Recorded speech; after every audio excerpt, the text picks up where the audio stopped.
তোমালোকৰ পাঠ্যক্ৰমত অন্তৰ্ভুক্ত আন এটি কবিতা হৈছে গীত আৰু ছবি আৰু এই কবিতাটি আজি মই তোমালোকৰ লগত আলোচনা কৰিম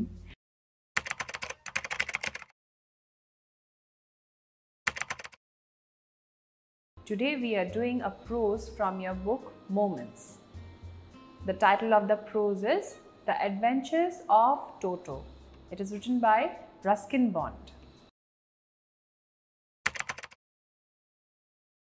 আজি আমি পঢ়িবলৈ ওলোৱা পাঠটিৰ নাম হৈছে দুটা চলকযুক্ত ৰৈখিক সমীকৰণ।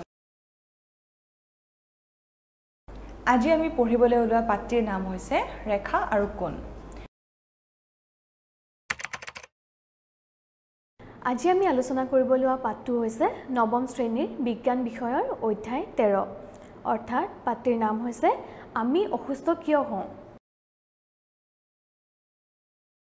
আজি আমি আলোচনা কৰিম নৱম শ্ৰেণীৰ বিজ্ঞান বিষয়ৰ অধ্যায় 14 বিষয়ে। পাঠটিৰ নাম হৈছে প্ৰাকৃতিক সম্পদ। আজি আমি তোমালোকৰ পাঠ্যপুথিৰ তৃতীয়টো অধ্যায় ভাৰতবৰ্ষৰ ভূগোলৰ বিষয়ে আলোচনা কৰিম। আজি আমি নৱম শ্ৰেণীৰ সমাজ বিজ্ঞান বিষয়ৰ ইতিহাস খণ্ডৰ তৃতীয় অধ্যায় মোৱামৰীয়া গণবিদ্ৰোহৰ বিষয়ে আলোচনা কৰিম।